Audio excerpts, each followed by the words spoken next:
First off, I want to say thank you to Shabazz family for inviting me here. This is truly an honor. I'm grateful that I could be here. I have my son, Elohim, in the back, and my father, Drederick Irving, who I would not be who I am today without him in my life. So thank you. Thank you.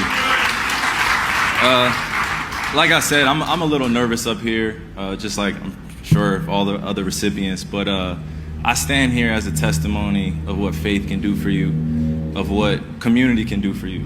I'm an imperfect soul. I'm not afraid to admit that to you guys.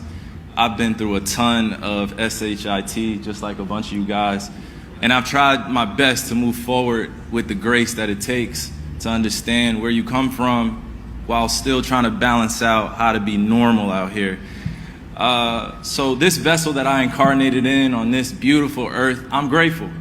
I wouldn't trade my melanin for anything in the world. I love it. I love it. But I would say again, to keep this short and sweet, the greatest thing I've learned from Malcolm X is the story of reinvention.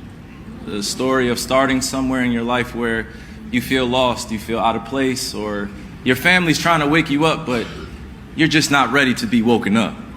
I am a testimony of that as well, of being asleep for a long period of time and not knowing how to ask for help.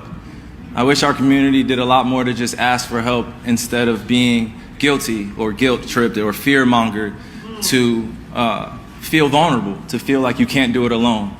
So I stand here as an example, not as an athlete at all. I don't even want to be remembered as that. I've scored a bunch of buckets, crossed a lot of people over. I'm grateful. It's happened.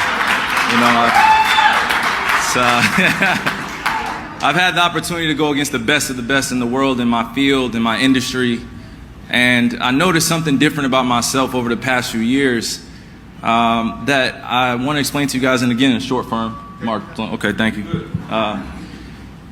I went through a trial where I was reposting a lot of things on social media, and I got in trouble. And I had to deal with that accountability runway, or learning about my history. And I think it was the greatest thing for me, because I would not be able to stand here with pride and dignity and my spiritual integrity intact unless I went through that. So to all of you guys who have lost a parent, just like me, I lost my mother, I lost my grandmother, back-to-back years to the crack epidemic in the early 90s, and I've struggled to make relationships work in my life.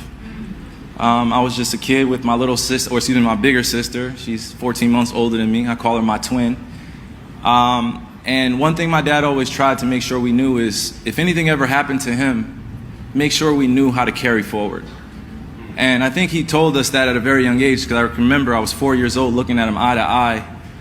And I think he knew in that moment that I was destined for something greater than just being a reflection of him, but being a reflection of a legacy that is international. It is so beautiful to be a part of something that you can't see when you're younger, but when you get older, it reveals itself. I prayed before I came here. I meditated. I made sure that I acknowledged the fact that this doesn't happen often. So I want to ground myself in this ballroom and know that I am standing in the steps of giants that came before me.